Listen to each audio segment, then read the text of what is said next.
their grandmother or their mothers due to the fact that their parents was having kids at a young age. So a lot of the time we got to take this into consideration, because a grandparent only do what they can, to protect the kid at a certain cost, to protect the mother at a certain cost. So when we talking about people and stereotyping people and throwing salt on people's name and accusing people or looking at people crazy for the stuff they did or was accused of doing, you got to take a lot of stuff into consideration. Now, if he did anything wrong, pissed on some kids, pissed on some girls, dated some people younger, I don't agree. I mean, minors, I don't agree with that at all. But at the same time, you got people doing that all over the world. Adults allowing their kids to date grown people due to the satisfaction of what's beneficial for them out of it. And the world just got a lot of stuff going on. So who are we to look down on Kels because of what he went through? If you ask me, in a lot of songs he was reaching out for some help, because it seemed like to me he had some issues going on with him. And I listened to this song over and over again for the last couple of days before Thursday hit, because I really was trying to feel or hear what it was that was really in him, or that he was reaching out to or trying to get to. Me personally, it sounded like he was calling for some help. When he sing that song, I wish. That nigga said, rolling through the hood, just stop by to say what's up. Let you know your baby boy ain't doing so tough. Yeah, so even though you past going on 4 long years, still waking up late at night crying tears. And I'm going to stop right there, because everybody grieve different. You don't know this man mental state as he losing people, as he dealing with all this fame he going through, all this money that's been that's being put in his lap or through in his face for, all this music that he making and selling hit records and stuff like that. Nobody really know what this man was going through. As far as the friends and the media and everything, just because you making hit records and you making money, that don't make you happy, or that don't satisfy your craving. And sometimes you have demons that's so strong trying to get to you that the devil will get very crafty and try to use different things to make you fall and not be able to get up, or not make you not be able to want to pick yourself back up. Now, when all of this stuff happened with R. Kelly, they stripped him of everything. His royalties, his music, his money, his houses, whatever this man had, they took it from him. They took all this stuff from R. Kelly. But like he said, once again, and I wish, ever since this money come, it been nothing but stress. Sometimes I wish that I could just trade in my success. Y'all look at me and say, boy, you been blessed. But y'all don't see the inside of my unhappiness. Man, I swear this shit get heavy like a ton. That's why you hear me shooting this real shit off like a gun. Ooh, I wonder how my friends would treat me now if I wasn't iced up with a Bentley in the house.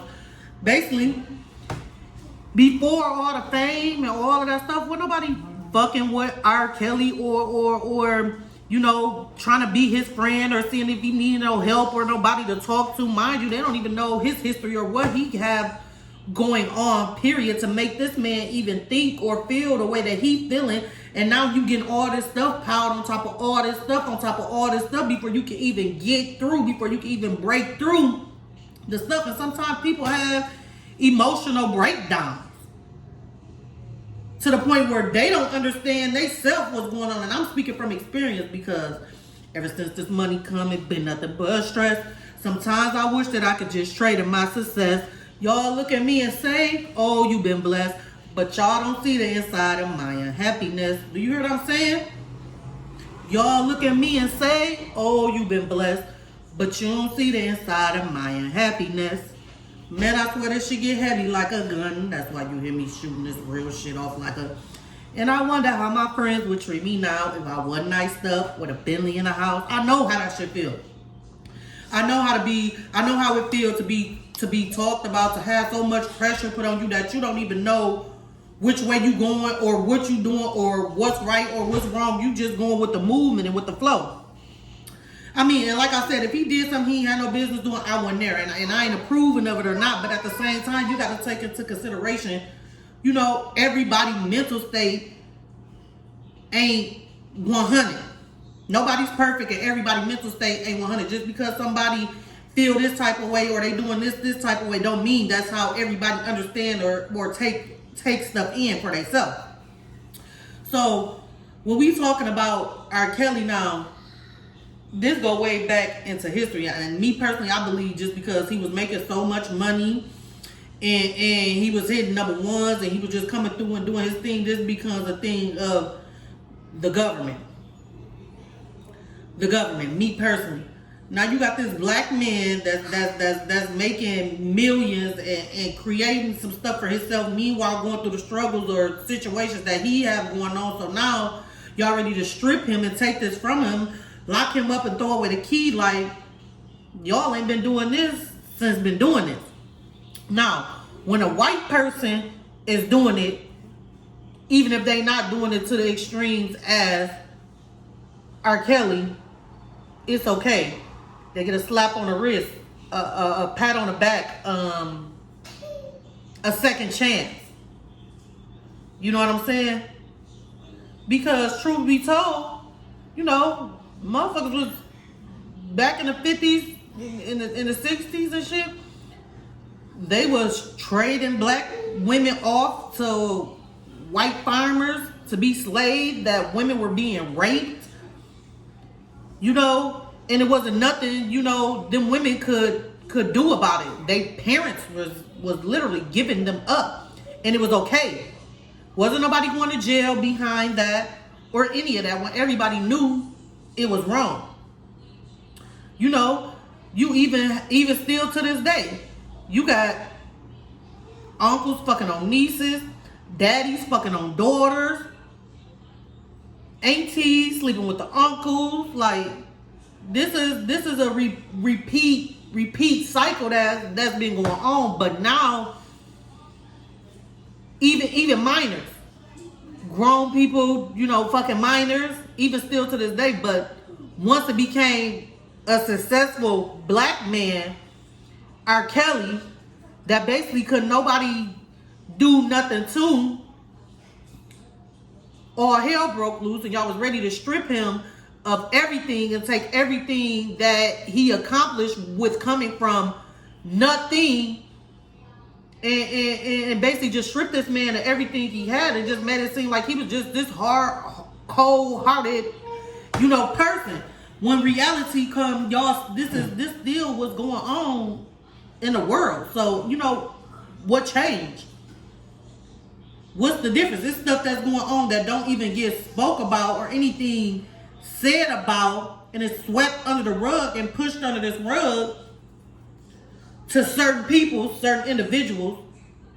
But we got a black man here that really in some of these songs, he was crying out for help because he needed that help and nobody was there to help him. You had fake ass niggas with fake ass digits and fake ass players getting a real player hater. Honey Love go platinum and y'all ass come around, but y'all don't want to see me raise the roof until my shit is going down. You gotta give that man his props. Out of all them songs, you know, he did his thing. But in a lot of them songs, R. Kelly was really calling for help and wasn't nobody paying attention then. Wasn't nobody paying attention then. Not saying that he's okay or it was right for anything that he did that was wrong. Like I said, me personally, I don't know exactly what it was that he did or anything deep that into what was going on, but the little that I do know is still going on out here in the world. You know, and it's okay. Me, prime example. I just came from Wisconsin about a year ago, as far as living. And I done moved out here to Minnesota, Minneapolis, Minnesota. You know, I'm from the trenches, so really from the hood, so you know it ain't too much that fuck with me as long as I'm doing better than I was the year before. But when I first moved here into my apartment, mind you, I'm coming from a 2-bedroom, so they say it was a 2-bedroom right on the corner of LaSalle. But I feel like it was efficiency because the bedrooms wasn't even bedrooms. Shit was threw together. Like in my bathroom, the mirror for the bathroom was the mirror off of a bedroom set. Some shit that they just threw in there. You know what I'm saying? A shower that they just put together. Like, you know what I'm saying? Just some old shit that they put together. So I moved here to Minnesota. And when I get here, I'm thinking like, yeah, this is a decent area. You know, you don't see too many people out here. But mind you, once I got established in my apartment, I was getting cold. So it ain't too much moving or going on out in the area that you would see in the summertime or when heat hit. So, you know, I'm staying here. You know, I done moved in, got a nice little apartment. So they say it's an apartment, but to me, it reminds me of a mini condo because shit, this way bigger than what I just had, you know, in Racine. So, you know, 4-bedroom, each room got walk-in closets, 2 bathrooms, you know, beautiful kitchen, countertops, and all of that. Not knowing that they done set me in the heart of the ghetto. And mind you, I didn't find that out until this following summer. You know, because I'm promoting my kids. We promoting each other. Now we out here selling burgers, brats, hot dogs. Because now the sun done came out. It's cracking outside. Everybody outside. Mind you, I'm still not knowing this is the heart of the ghetto. And when I moved in here, because so people be so concerned on how it's going to benefit them that they didn't even break down to me that I'm living right here where sex offenders is at, mental hospitals, and you know, just all type of stuff. I'm right, my apartment building is right in the middle of it. You know, and I didn't know, you know, it ain't no signs up or nothing saying it's a sex offender, or even the people in this building wasn't even letting me know. I got 3 daughters, 2 sons, you know what I'm saying? They didn't even let me know none of that. Prime example, in Wisconsin, if it's a sex offender that's getting released from jail, oh, they putting out a notice to everybody around that, look, this sex offender is getting released out of jail. They're going to let you know, like, look, this is a mental hospital. What up, y'all? This your girl, Candy Lady, coming to you. And y'all know I got a question for you today. I'm going to ask my man right here how you feel about R. Kelly, because y'all know how I feel about R. Kelly, but I want to know the streets' opinion. How you feel about R. Kelly? Iconic, influential R&B singer, has made very questionable life choices. I can't actually speak to whether or not he actually is guilty. I think he was convicted, right? Yeah, so in that case, probably not the greatest human being to ever walk the earth. I don't know, what's your opinion on R. Kelly? I don't know if I'm familiar with the podcast. Well, me personally, I don't know if he did or if he didn't do it, but he was convicted. But I can honestly say I love some of that man music. Step in the name of love. Yeah, step in the name of love. His video series where he's trapped in the closet. Oh yeah, that's one of the best ones. Pretty iconic, yeah. Just a bummer that he's not a great human. Nope, thank you. All right, take care. How you feel about R. Kelly? Okay, I like his music. You feel me? 100%. Like, he got some fire music. It's just, you feel me? Like the stuff they saying about him, you feel me? Like they got proof about it. Like I feel like he a pervert. Like he got a lot of shit to work on. Yeah. His music fire. Like absolutely. Like you feel me? I'm old school, so I love that shit. But it's just the way he acted towards these ladies out here, it ain't valid. So you know the step? Huh? You know the step? Oh yeah, bro. I was a big step when I was with my family. All that was step, side to side, stop playing with it. What? Yes, sir. What? Yeah. I'm on that, yeah. I'm very old school, so hearing R. Kelly, you feel me, doing that stuff, man, it breaks my heart, though. Knowing the old school, you feel me, the lethal back then, they shouldn't be doing shit like that now. Most definitely. And that's your opinion, so you titled to that. Yeah, most definitely. That's what I love about that. You feel me? Your opinion is everything. Everybody speak your mind. Yeah. You feel me? Stay blessed. Hey, keep that head up. Yes, sir. Good looking. I'm going around asking everybody how they feel about R. Kelly, so I'm going to ask him, how you feel about R. Kelly? I don't even know about this, to be honest with you. You like his music? You ever heard him? My OG listening to it. Oh, but you don't listen to R. Kelly. What year you was born in? 2003. Oh, then he don't know too much about R. Kelly though. Thank you for your time. Appreciate you. Yeah. How you feel about R. Kelly? Oh man, R. Kelly, man, you know, man, he's a real nigga, man, you know what I'm saying? He like to piss on dig. Hey, look, I gave a motherfucker 2 golden showers, you know, in my lifetime, you know what I'm saying? How you feel about the music? Hold on. Look, I put 2 fingers all in the bitch ass and pull it out real slow. You's a freaky ass nigga. And I smell a finger to make sure she didn't get them and cleanse that ass with hot water, you dig? I'm a pimp for real, you know what I'm saying? Pimp, hoes, thieves, prostitutes, and gangsters. I be around all of them. If you can look around, there's a couple of gangsters around me right now, but you know, we don't keep that in closed doors. But R. Kelly, he was a real he was giving them golden showers. How you feel about the music? How you feel I feel about the music. See, his music made me have 10 kids. Oh, my 10? Yeah, 10. Not I 10. got 10 kids. I ain't gonna lie. And R. Kelly was a real motherfucker. I don't care what they say. You know what I'm saying? I don't care what they say, neither. And look, and if you got a bitch that you know that like to get pissed on, call my phone. Look, y'all can call my number because I do like to piss on bitches. So call my number. You know what I'm saying? They call me Lil R. Kelly. You know what I'm saying? I piss on hoes too. No, thank you, I appreciate that. How you feel about R. Kelly? Shit, that's my partner. That's your partner. You ran with him back in the day? Yeah, first one R. Kelly. Chirac? They need to bring that shit back. All these old fake ass R&B ass niggas out here. We need to bring the real nigga back, man. Yeah. That's how you feel about that music? Yeah, nigga. I got them in fuck. Hey. I do the same shit R. Kelly do. I piss on the bitch. Ew, you nasty ass bastard! You fucking nasty ass motherfucker! That's nasty, man! Fuck a bitch. You know, do what I got to do. You out here on these streets, baby. You gotta do what you gotta do. Bitch, run up. You want that money out there. Yeah. Thank you. How y'all feel about R. Kelly? Man, I don't give a fuck about that nigga, but what about you? But that ain't the question. I'm asking you how you feel about R. Kelly. What about you? Give What's my up, reaction. man? That nigga a fuck nigga. That nigga, he weird as hell, though. And we been out here, though, for a long time, though. How you feel about R. Kelly? I feel like set R. Kelly up. I'm gonna be real. Oh, you with do? Yeah, You do? I do. I do in so many words. I ain't gonna too. lie to you. I'm from Chicago. I know what niggas with money do. He finna go, too. Any female that got a body that's decent, them older niggas be doing that. They pay them to fuck. They send them on to school like it ain't nothing. I'm gonna give you some real shit right now. Step over here, little bro, cause it's traffic coming. Hold on. R. Kelly is in jail right now because R. Kelly didn't want to go along with the agenda. As long as he was doing what he was supposed to do as a nigga entertainer, he was good. Yeah. He beat cases. Even on video pissing on kids, he beat cases. Right? Right? Yeah. So think about this. When he stopped feeding the agenda, that's when they came for him. You gotta keep doing it. I'm talking to Nah, you ain't toxic like me. Boy, y'all talking about this shit ain't got nothing to do with R. Kelly. This ain't got nothing to do with R. Kelly. We talking about this man making his music and how he was pissing on motherfuckers. Look, you bro, talking about me and how toxic we finna get. Really, nigga? We gonna tear some shit up. I thought R. Kelly pissed on the motherfucker on camera and beat it. Yeah. Why is he going to jail now? Yeah. Make That's it make just like sense. they trying to make it seem like my nigga down there singing for I'm honey just buns and asking. shit. Make it make sense.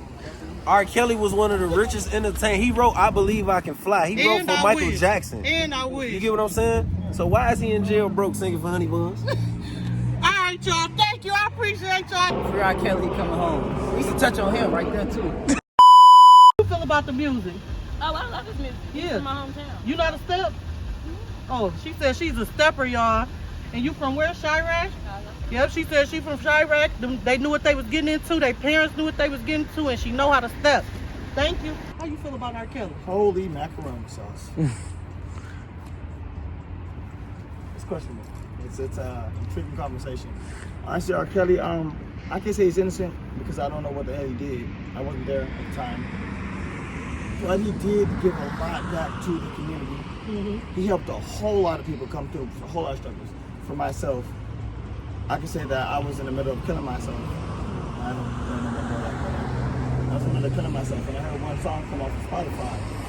I'm like, what is this? What is this? I don't know the actual song, but I never saved it. I wish. Yes, exactly. Yeah. He helped me out so bad because, like, I wish so much, but I man, dude, it's so difficult. What about his music? So you like his music? I like his music, but at the end of the day, it's questionable for what is assumed for what he did. He didn't do nothing until he was proven guilty. Yeah, but even when you proven guilty, don't mean you guilty. And as a black man back in the day, you always look alike. Yeah. It's like a Chinese man these days. Yeah. You always look alike. So at the end of the day, you just gotta. I would say give a man one more chance. Yeah. Give a man one more chance. Give him the full DNA. Give him the full DNA test. Do it all. Like you're doing YNW Melly. Yeah. Give him the full DNA test. Do it all. Do everything you can. But at the end of the day, you gotta be humble. Yeah. You gotta keep your mindset straight and don't excuse the good shit for the bad shit. Because he did one thing bad does not mean he did not become a successful man and change a whole bunch of other people's lives. You know what I'm saying? It's like if let's say you're the president, you know what I'm saying? What would you do with the president? You got a whole bunch of stuff to do with, right? Whole bunch of stuff. You hear this, people going to do this over here, people starving over here. You're gonna choose the one right thing for your people and stand your ground. Yeah. You know what I'm saying? So I would say, excuse me, I'm not bad. I would say just stand your ground and just do the right thing, bro. The government's already fucked up as it is. Yeah. We don't need one other black man to be penalized for some shit that he has not really been acquitted for. Yeah. He say, she say. You feel me? Yeah. At the end of the day, that's a little young woman that's probably trying to get famous.